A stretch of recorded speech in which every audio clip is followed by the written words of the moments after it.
Hi everyone, welcome to a Download Youth Ministry youth worker training. As a youth pastor myself, I'm hanging out in my office today.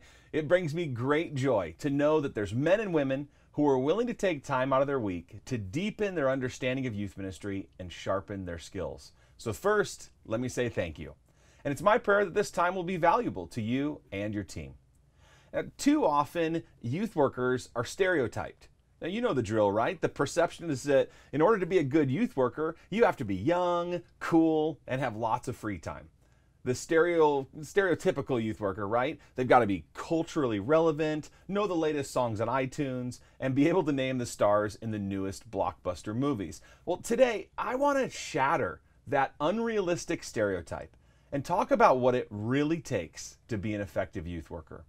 Now, I'm going to divide this training into three kind of shorter sessions and ask you to pause the video in order that you can maybe give you some time to reflect on your own youth ministry experience, your teenage years, or give you some time to dialogue this if you're watching with a team.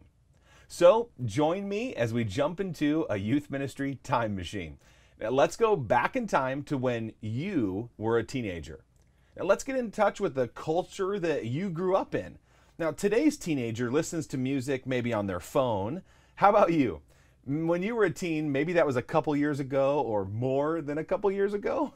What did you listen to music on? Was your style of music? Who were the bands and who were you into? All right, let's talk about movies for a second. What was the big blockbuster of the year when you were 15, right? Now, I'm in my 40s now. So Return of the Jedi, the last of the original Star Wars trilogy, the only ones that matter, those were the big ones for me. Now, life-changing, right? And in a weird twist of fate, some of those old movies, they're even making comebacks these days, especially my favorite and God's favorite, Star Wars, right? What's old eventually becomes new, and Hollywood sure does love sequels. So think about the movies and the music when you were a teenager. How about fashion? What did people wear on their feet when you were a teenager? What shoes were cool then? What hairstyles were popular when you were in junior high? Please don't say mullet. Please don't. Now, maybe you had a particularly fantastic bowl cut, or you sported that feathered hair that make you look like a young magician. Hey, now why do we do this? Well, it's because as we get in touch with our own teenage experience, I believe that's going to help make you a better youth worker. It's going to make you more sensitive to what the kids in your youth ministry are experiencing. Part of good youth ministry is just being aware of what teenagers are experiencing and what they think is important. So hit pause for a second and let's take a little time to reflect. Maybe you'll share with others the music, movies, or fashion that you experienced during your teenage years. I'll wait, and maybe I'll Google what George Lucas is up to these days here. Go ahead, do your thing, all right?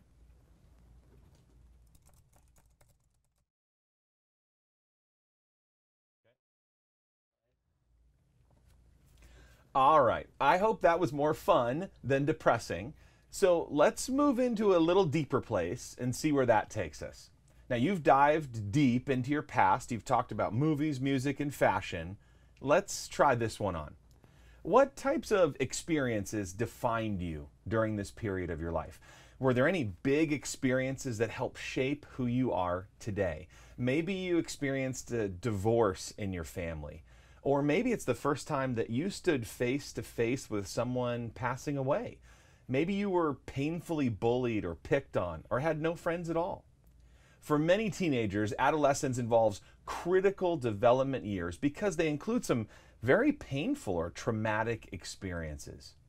For me, my high school experience was marked by two really significant things. The first was that my mom was diagnosed with a terminal illness. Talk about rocking a freshman student's world.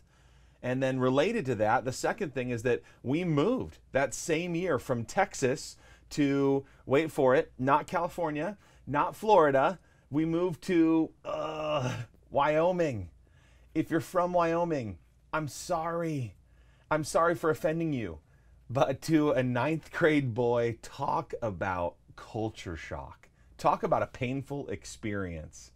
Now, those moments, including new schools, new friends, the challenge of the first thoughts of a life without my mother, needless to say, those moments defined me.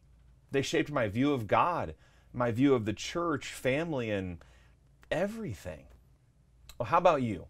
While it may not be quite as dramatic or life-altering as all of that, certainly there were circumstances or changes in your life that really hit you hard during your teenage years. You may have spent years trying to figure out those memories or get them out of your mind, and now I'm asking you to bring them back up, and I'm sorry for that, but I promise you, remembering the difficult parts of your teenage years, they're going to help you be a better and more empathetic youth worker. So maybe spend some time reflecting, journaling, or sharing what that experience was like for you. All right? All right, good. Well, go ahead, hit pause. You know how this works. Here we go.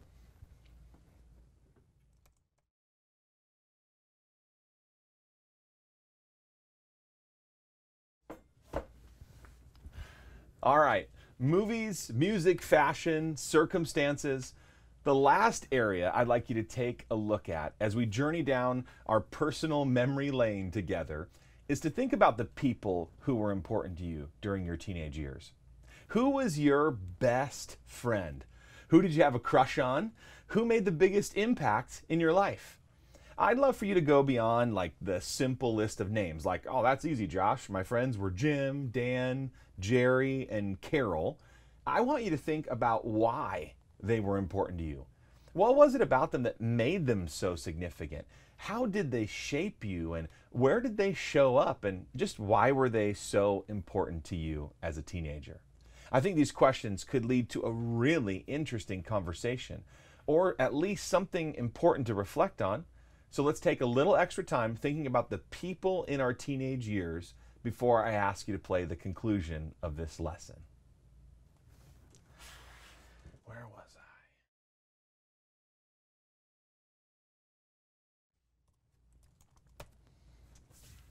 All right, let's bring a little closure to memory lane. Now, hopefully you've laughed about 8-track tapes, or you've mocked each other's terrible haircuts, and you've admitted that maybe you still enjoy the music of the era that you grew up in. Did anybody say Elvis? Anybody? Well, we've reflected on some of the emotions, some of the pains, and some of the memories of the past too.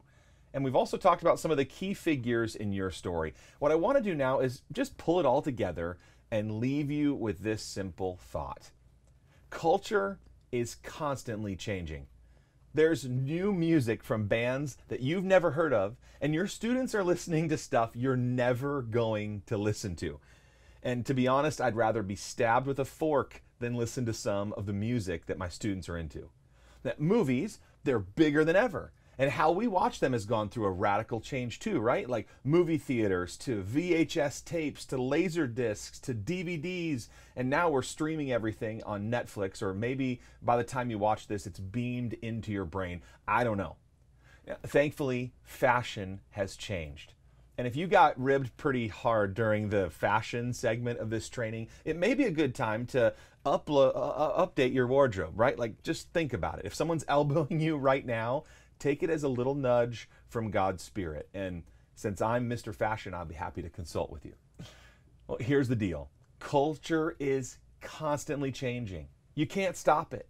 The teenage years are a crazy season of ups and downs, and just when students think they've figured it out, the ups get higher and the downs get lower. But it's not a culture that redirects a teenager's life. It's the people. It's you who make all the difference in a young person's life. Culture only wins when you're not involved. People are what matter most in the life of a teenager. And normal people, not the cool, stereotypical youth worker. It's normal people like you and me. Yeah, a lot has changed over time. But what hasn't changed is that teenagers still want to be known, loved, and cared for. And that's where you come in. You may have terrible fashion, but you know your students' names. You may not know the latest indie bands or even the top 10 songs on Spotify. You might not even know what Spotify is. So you're like, hey, what's Spotify? Hey, it's okay. You love the teenagers in your small group. You get to be one of those voices that years from now, that squirrely teenager who sometimes can be such a tool, they're going to whisper your name when they reflect on the question of who influenced them most.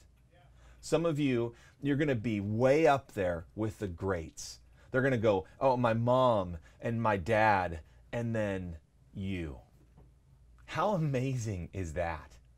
It doesn't matter how old you are, how far removed from the culture you are, or your own teenage years are a distant memory. You have the privilege, the honor, and the weighty responsibility to love them and guide them right now. My hope and my prayer is that this exercise and our time together, it's been encouraging to you as you serve students faithfully. You might not hear this for years, so let me tell it to you one more time. Thank you for loving God and loving students. He's entrusted them to you, and you're making a world of difference in their life. I promise you that. Blessings to you as you serve Him and you serve them this week.